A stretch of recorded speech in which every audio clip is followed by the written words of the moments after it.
Assalamualaikum warahmatullahi wabarakatuh. Saya Rati Ayu Dwi Wulandari dengan nomor induk mahasiswa 1917008 dari Fakultas Hukum semester 5. Tujuan saya membuat video ini adalah untuk membahas tugas yang diberikan oleh Ibu Tri Atika Febriani pada mata kuliah Hak Kekayaan Intelektual.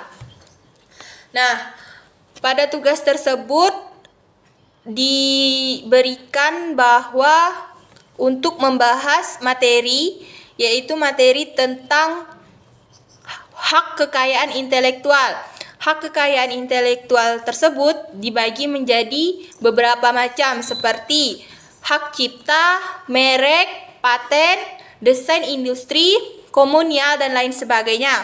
Di sini pada video ini saya ingin mengambil tentang merek.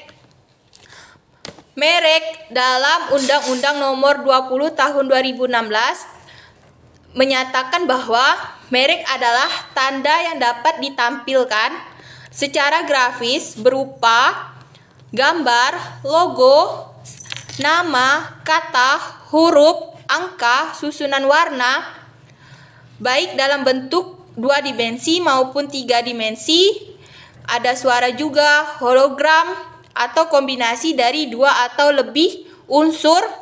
Untuk tujuannya adalah untuk membedakan barang dan atau jasa yang diproduksi oleh orang atau badan hukum dalam kegiatan perdagangan barang atau jasa. Merek menjadikan sebuah identitas atau tanda pengenal suatu produk.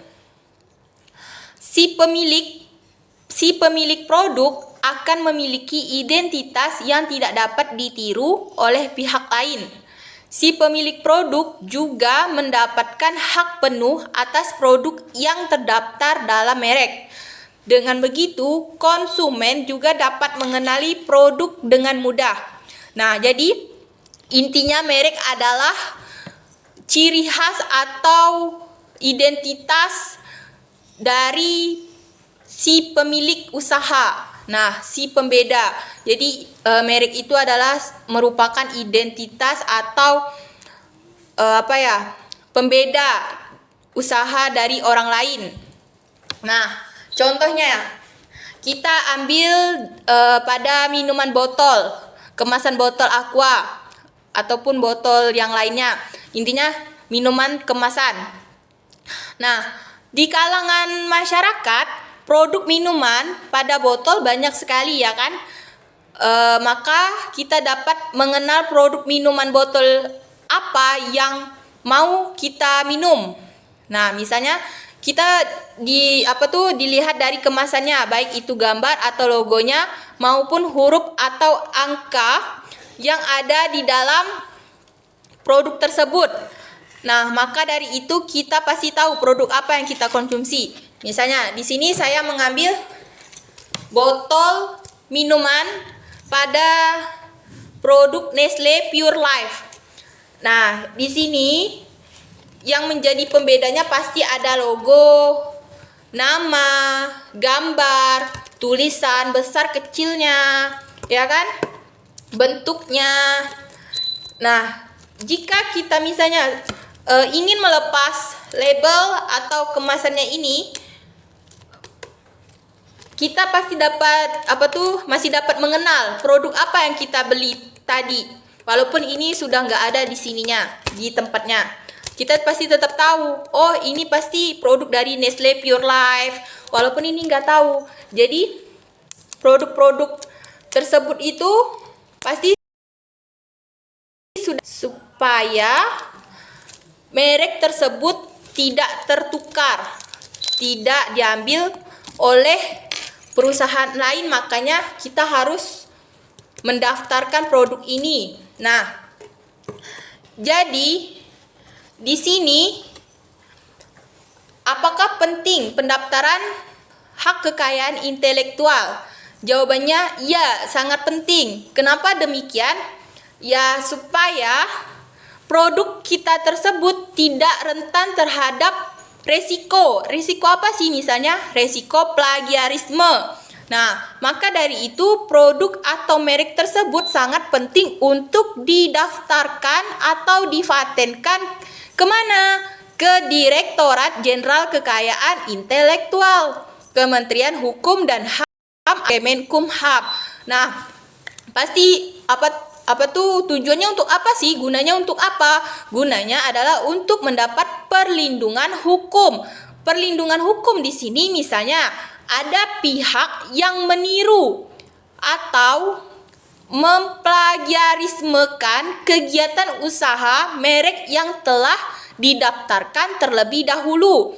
Nah, maka pihak yang tadi yang mau mengikuti plagiarisme tadi dapat digugat karena dia itu mengikuti atau meniru, karena kita kan sudah mendaftarkan terlebih dahulu kan, makanya itu dapat digugat. Nah, digugatnya kemana? Yaitu ke pengadilan dan negara. Nah, untuk apa kita mendaftarkan produk kita tersebut? Ya, untuk melindungi produk yang telah didaftarkan, karena prinsip dari pendaftaran merek adalah first to file, yaitu siapa yang mendaftarkan merek pertama kali, maka ia adalah pemegang merek. Nah, sepanjang belum bisa dibuktikan. Nah, sehingga perlindungan hukum merupakan pertahanan utama bagi merek yang tengah dikembangkan. Nah, jadi pendaftaran hak kekayaan intelektual itu adalah sangat penting karena untuk mencegah atau menjauhi resiko. Resiko apa sih namanya? Resiko dari orang-orang yang ingin memplagiarismekan atau meniru produk yang kita buat. Nah, jadi sebaiknya sebelum produk kita terkenang di kalangan masyarakat, sebaiknya kita mendaftarkan produk kita tersebut untuk mengurangi resiko dari orang-orang yang ingin meniru atau memplagiarismekan produk kita ya. Nah, untuk pendaftaran hak kekayaan intelektual itu bisa secara online dan secara offline di Direktorat Jenderal Kekayaan Intelektual atau DJKI, Kementerian Hukum dan HAM atau Kemenkumham. Nah, untuk syarat, jadi pendaftaran hak kekayaan intelektual tersebut memiliki syarat beberapa macam, seperti etiket atau label mereknya wajib ya. Kemudian yang kedua, tanda tangan pemohon. Yang ketiga, surat rekomendasi UKM binaan atau surat keterangan UKM binaan dinas yang asli. Yang keempat, surat pernyataan UMK bermaterai. Nah, pendaftaran hak merek secara offline itu melalui beberapa tahap, seperti yang pertama, mengajukan permohonan kepada DJKI atau Direktorat Jenderal Kekayaan Intelektual dengan melengkapi persyaratan. Yang kedua, permohonan pendaftaran hak merek diajukan dalam 2 rangkap atau 2 rangkap dokumen. Yang ketiga, formulir permohonan hak merek memuat sejumlah data, misalnya data tanggal, bulan, nama, kewarganegaraan, alamat ya. Yang keempat, surat permohonan pendaftaran hak merek dilampiri sejumlah dokumen, misalnya fotokopi KTP, fotokopi akte pendirian badan hukum yang disahkan notaris. Dan yang kelima,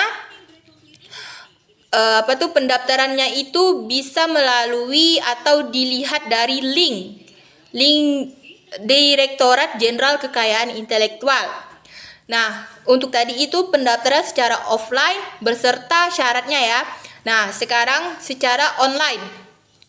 Untuk secara online juga melalui beberapa tahap atau langkah. Langkah-langkahnya seperti: sebelum memakai aplikasi merek, pengguna wajib memesan kode billing atau nomor pembayaran di SIM Paki. Yang kedua, Untuk memesan kode billing, buka situs Simpaki, yaitu Simpaki DGIP Go It, dan isi kolom yang tersedia. Yang ketiga, setelah pemesanan kode billing dilakukanlah pembayaran. Yang keempat, setelah itu login ke aplikasi merek. Yang kelima, aplikasi merek dilakukan registrasi akun. Yang keenam, aplikasi merek sudah terintegrasi.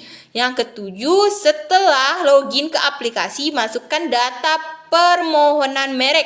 Kemudian submit data permohonan online.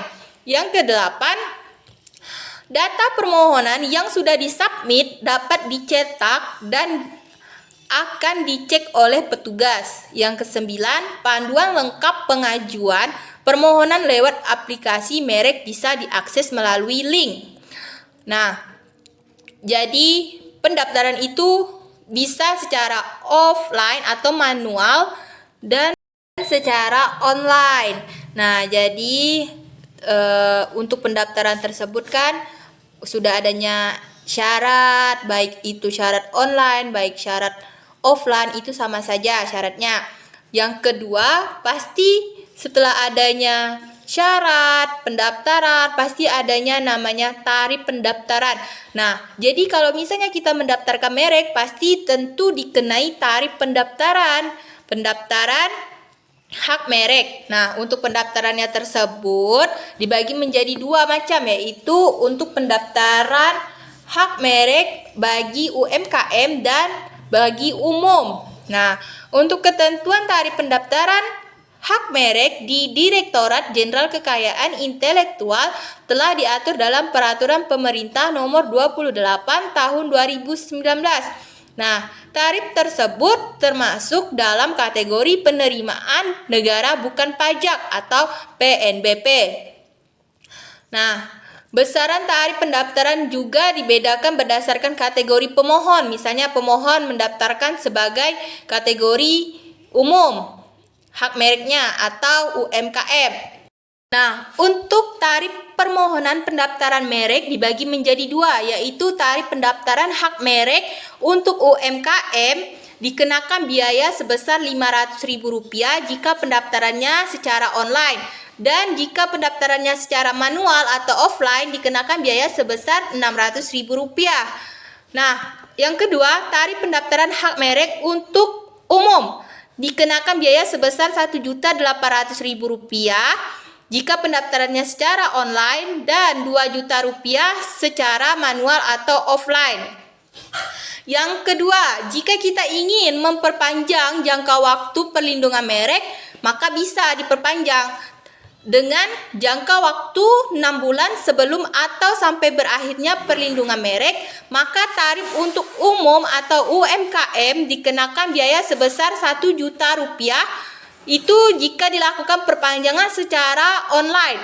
Nah, jika diperpanjang secara manual atau offline, maka dikenakan biaya sebesar Rp1.200.000. Nah, itu secara UMKM atau tarif untuk UMKM. Nah, tarif untuk umum dikenakan biaya sebesar Rp2.250.000 secara online dan Rp2.500.000 secara offline atau manual. Nah, jika jangka waktu paling lama 6 bulan setelah berakhirnya perlindungan merek, maka tarif untuk UMKM secara online diperpanjangnya, maka dikenakan biaya sebesar Rp2.000.000, dan secara manual atau offline maka dikenakan biaya sebesar Rp2.400.000. Nah, tarif untuk umum sebesar Rp4.500.000 jika secara online dan Rp5.000.000 secara manual atau offline. Nah, demikianlah pembahasan yang dapat saya sampaikan pada tugas yang diberikan Ibu kali ini. Maka kurang lebihnya saya mohon maaf karena kurangnya datangnya dari saya sebagai manusia biasa, dan lebihnya hanyalah milik Allah Subhanahu wa taala.